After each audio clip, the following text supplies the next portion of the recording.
Mon corps m'a lâché parce que je n'ai pas pris soin de moi. Non, je suis occupé. Non, je suis entrepreneur. Non, il y a ceci. Non, il y a cela.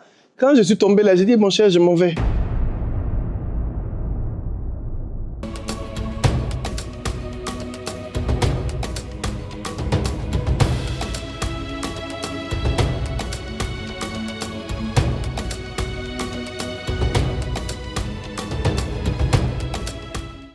Pourquoi le self-care est une compétence de leadership?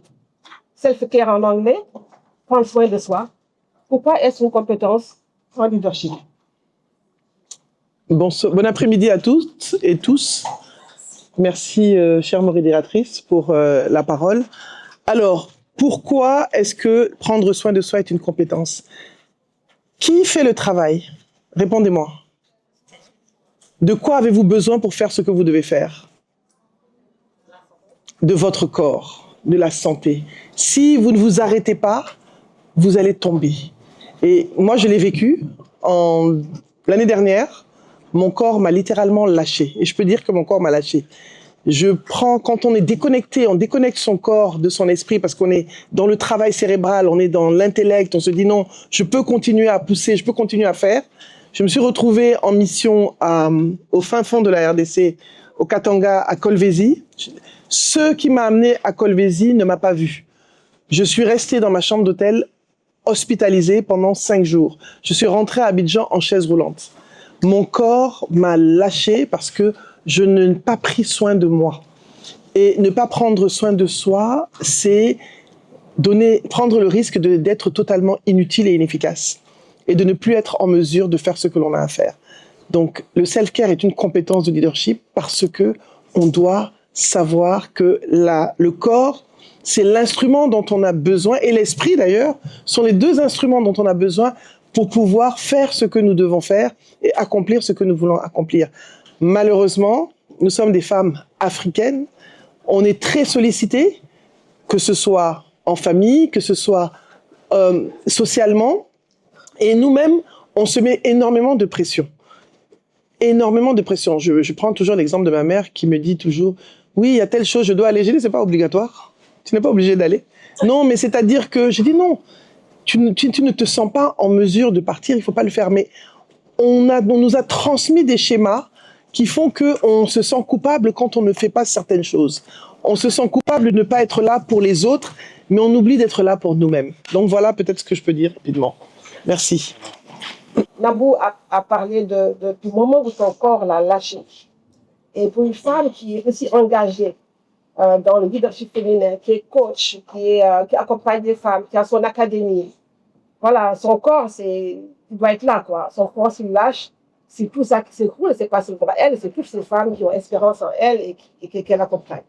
Donc, on aimerait savoir, Nabou, si vous pouvez nous raconter un moment où votre charge de leadership a commencé à vous coûter physiquement, mentalement, émotionnellement. Qu'est-ce qui vous a alerté? On a besoin d'avoir des signes. Et qu'est-ce que vous avez changé depuis? Merci beaucoup. Alors, plus soi avec Daniel, elle a raison, le leadership du corps. Et j'ai adoré cette expression. Je pense que ça me parle et ça nous parle à toutes. Et en fait, le corps nous envoie des signaux, mais on ne répond pas. Déjà, le sommeil est important. On a tendance à dire non, non, je vais pas dormir. Et il y a même des gens, on est même dans une logique où notre époque, on se dit non, moi je dors pas beaucoup. C'est comme si c'est un lancement. C'est comme si c'est bien de ne pas dormir beaucoup. Non, c'est mauvais. Il faut dormir. Donc déjà, je dormais très peu. J'étais toujours hype. Je suis hype de toute façon, mais j'ai appris à me coucher et à dire je dors. Deuxième chose, ton corps, tu sens des douleurs à des endroits. Tu commences à te rappeler que tu as un corps, parce que ton corps te rappelle qu'il existe, avec des douleurs.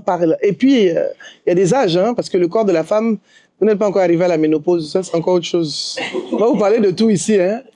Ton corps te dit bye bye, pour ne pas dire merde, excusez mon vocabulaire. Tu as des douleurs que tu ne connaissais pas, tu ressens des choses que tu ne connaissais pas, et tu sais qu'à un moment, le corps, tu dois faire attention à ce que tu ressens. Tu as émotionnellement, parce que ça s'accompagne aussi des émotions. Il y a un trop plein d'émotions. Je me rappelle, en 2019, j'ai fait un burn-out et j'étais avec mes associés. Et on était en réunion et je me mettais à pleurer toute seule. Mais pourquoi tu pleures? J'ai dit non, j'étais en burn-out en fait, parce que mon esprit, je prends l'avion en moyenne 40 à 45 fois par an. Mais sans stop. Je me disais, on se prend pour Wonder Woman, sauf qu'elle est à la télé, nous on est dans la vraie vie. Donc, du coup, j'ai compris qu'il fallait m'arrêter, je suis partie. Vraiment, vous là, vous êtes contre notre développement. C'est là, on cause ces chics là, tu commences. Donc, je pense que celui-là, ça va, en attendant. Donc, j'ai compris qu'il fallait apprendre à dire non. Ce qui nous tue, c'est le oui qu'on donne aux gens. Et quand tu dis oui aux autres, tu te dis non à toi-même. J'ai appris, et je disais à Daniel, ça fait 2 ans que je vais régulièrement faire des cures d'Ayurveda. J'ai arrêté de manger de la viande rouge pratiquement. Je mange pratiquement plus. Je pense que j'en ai pas mangé depuis 5-6 mois. Le sucre, supprimé. Le sucre est un poison. En fait, on se rend pas compte que dans ce qu'on mange, il y a la raison. Et moi, je l'ai découvert tard. J'aime manger, de toute façon, c'est doux. Donc, mais je me rends compte que quand je mange différemment, mon énergie est différente. J'ai pas mangé de viande, je crois, depuis 4 mois. Ou 5, je sais plus. Et quand j'en mange, peut-être une fois. Je suis même allée à Niamey. Vous imaginez, j'aime la viande. Je suis allée au Niger. J'ai ramené la viande et le kilichi, je les ai regardés.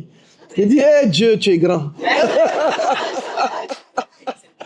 Non, c'est pour vous dire que ce qu'on met dans l'assiette, moi, je l'ai appris tard. Mais je pense que c'est important. Le corps nous dit, l'estomac nous parle.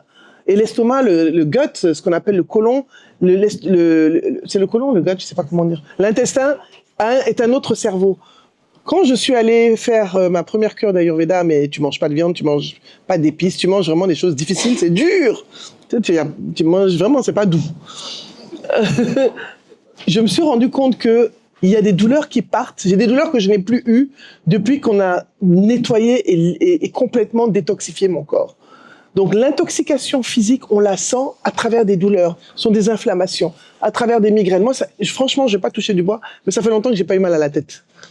J'ai plus mal à la tête, avant, j'avais tout le temps des palus à répétition.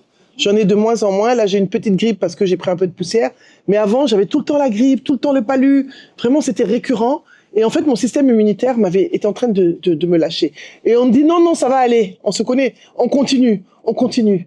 Mesdames, nous d'abord. Ton corps d'abord, ta personne d'abord. On n'est pas Wonder Woman là. Elle n'existe pas dans la vraie vie. Les pouvoirs qu'elle a, c'est des pouvoirs qui sont à la télé. Nous, on n'a pas ces pouvoirs. Nous avons 24 heures, on a besoin de dormir, de se reposer, de manger sainement et aussi de faire attention aux personnes que l'on fréquente, parce qu'il y a l'intoxication mentale aussi.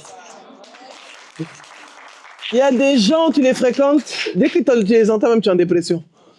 Ils te parlent, ils se plaignent, ils sont déprimants. Il faut aussi éviter ce genre de personnes. Ils partagent que du négatif et des fois, ils sont dans ta famille, tu sais pas comment. Donc, voilà, je te dis. Donc, il faut vraiment faire attention. Quand vous sentez que quelque chose ne vous convient pas, on ne doit plus forcer, en fait. On a trop forcé. La société nous a demandé, en tant que femmes africaines, de forcer de dire oui à tout. Mais on doit apprendre à dire non pour pouvoir se dire oui. Voilà. Je parle beaucoup. Hein. Je crois que Nabou nous a parlé, hein, elle nous a décrit quelques signes, hein, qui doivent nous alerter. Les femmes, on se connaît fort, on ne pleure pas. Dès qu'on commence à pleurer pour n'importe quoi, des douleurs dans le corps, ça c'est vraiment des signes qui doivent nous alerter. Et juste à vous la question, qu'est-ce que tu as changé? Je sais que tu ne manges plus de viande. Voilà, mais est-ce qu'il y a d'autres aussi changements que tu as introduits dans ta vie qui te permettent, voilà. Alors oui, donc la viande rouge, basta. Le sucre, j'en mange de moins en moins. Je mange pas de sucre blanc. Je ne sucre aucune boisson chaude. Ça peut m'arriver de manger quelque chose de sucré, mais vraiment, j'essaye de me battre contre ça. C'est pas facile, hein. Je suis en train de dire, le combat est dur, mais je suis dedans. Donc, c'est la prise de conscience qui est importante. Donc, le sommeil aussi, quand vous avez envie de dormir, dormez. Et j'ai appris à dire non. Non, je ne peux pas, je ne veux pas, je ne fais pas. Il vaut mieux être couché chez soi à dormir que d'aller dans des activités. Même si c'est ça, les activités ne finissent pas, la vie continue à tourner. Mais quand toi tu tombes, que tu es à l'hôpital, tu es seul. Les activités continuent sans toi. Donc c'est mieux de dire non. Apprenons à dire non et à se dire oui. Et j'ai appris à prendre des vacances, ce que je ne faisais pas. Toujours, je faisais comme ce que les dames, les clientes de Daniel font là, ce que nous on fait. Non, je suis occupée. Non, je suis entrepreneur. Non, il y a ceci. Non, il y a cela. Quand je suis tombée là, j'ai dit, mon cher, je m'en vais. Et je suis allée en vacances cette année. J'ai fermé mon téléphone pratiquement tout le temps. Mon téléphone, je l'allumais. J'ai fait déjà 3 jours sans allumer mon téléphone. Et personne n'est mort, en fait. Non, personne. Je me suis rendu compte qu'on a vécu 1996 ans après Jésus-Christ sans téléphone. Et la terre tournait. Donc, il faut savoir se déconnecter. J'ai appris à me déconnecter. Et j'ai appris aussi à ne plus être dans la dictature de l'instantané. Si tu m'envoies un message, si je ne peux pas te répondre maintenant, je ne te réponds pas. Si tu veux, fâche-toi. C'est ton problème parce que moi, je ne peux pas gérer 4000 choses en même temps. Je me gère parce on a dit tout à l'heure la culture de l'instant, l'instantané. Donc, il faut savoir se préférer et puis se dire que je peux répondre après. Et les gens, finalement, ils comprennent. Je dis, si ma mère comprend, tout le monde peut comprendre. Voilà. Je dis, et ma mère, je lui ai pas répondu depuis 2 jours, elle me fatigue pas. Donc toi, tu es qui? Si vous deviez résumer le self-care d'une leader en 3 piliers concrets, sortez vos stylos, il faut noter. Lesquels choisirez-vous? 3 piliers concrets, un jeu de taquine. 3 piliers concrets du self-care. Alors, pour moi, déjà, je me suis mise à la respiration et à la méditation. Donc, la conscience de soi. J'ai fait des ateliers de respiration. Quand ça va pas, tu cherches. C'est quand ça chauffe, là, tu cherches qu'est-ce qui va t'aider. Non, alors que Daniel te propose de prévenir. Mais toi, tu veux guérir. C'est ça, non? Donc, la respiration consciente est extrêmement importante. Le souffle, c'est vraiment ce qui nous permet de vivre. Mais comme on dit, on inspire, on expire. On inspire quand on est et on expire quand on meurt. On doit apprendre à respirer. La respiration, pour moi, ça a été une découverte extraordinaire. J'ai fait des stages de Sudarshan Kriya, etc. Et la méditation, c'est des choses qui ont complètement changé ma vie. Donc, manger différemment, laisser la viande n'est pas utile au corps. En fait, la viande ne sert à rien. La viande rouge. Oui, je suis désolé, les Mauritaniens. Il y a une Mauritanienne qui veut me frapper à côté de moi. Il y a une Mauritanienne qui veut me frapper. Oui, les méchouis, désolé. Non, en fait, on n'est pas fait pour manger les animaux. La viande n'est pas... Le lait, même, n'est pas bon pour la santé, en réalité. Donc, les produits laitiers, c'est des choses que j'ai bannies progressivement. Donc, il faut faire attention, comme l'a dit Daniel, il faut faire attention à ce qu'on mange. Heureusement que j'étais en phase d'elle, j'ai mangé que des trucs légers, Dieu merci. Et sinon, ça allait chauffer sur moi. Et j'ai pris assiette de fruits aussi. Bref, donc ce qu'on mange, c'est important. Donc la respiration, la méditation, la conscience de soi. Ce qu'on mange, très important. Et les personnes que l'on fréquente. Et ce que l'on met dans son cerveau. Ce que l'on consomme. En termes de... Vous êtes sur les réseaux sociaux, vous écoutez des idiots qui vous disent des idioties. Et excusez-moi, hein, c'est pas pour que... Je dis pas ça pour que vous alliez vous abonner sur ma chaîne YouTube, mais allez vous abonner quand même. Mais il y a des gens qui vous abreuvent de choses pas positives du matin au soir. Il y a eu des meurtres. Moi, je regarde plus les informations depuis des années. Il n'y a jamais de bonnes nouvelles. Déjà, moi-même, j'ai mes propres problèmes. J'allais chercher les problèmes de quelqu'un pour mettre sur ma vie. Donc, les informations, c'est pas obligatoire. Vous n'êtes pas obligé de vous nourrir de toute cette négativité. C'est pas obligatoire. Savoir que quelqu'un est mort à, je sais pas, à perpétuité, qu'est-ce que ça change de ta vie? Donc, nourrissons-nous d'informations positives et d'inputs positifs et de personnes qui nous apportent de l'énergie positive. Les gens, il y a des gens, quand tu les fréquentes, tu les aimes bien, mais dès que tu les fréquentes, 1 heure, tu es en dépression. Vous les connaissez? Ils te prennent, they're draining your energy, ils prennent ton énergie. Donc vraiment, c'est important de se mettre en priorité. Donc, premièrement, respiration, méditation, conscience de soi. Deuxièmement, arrêtez de manger. Je répète ce que Daniel a dit, mais moi, je le dis parce que je le fais. Maintenant, je le fais. Arrêtez, faites attention à ce que vous mangez.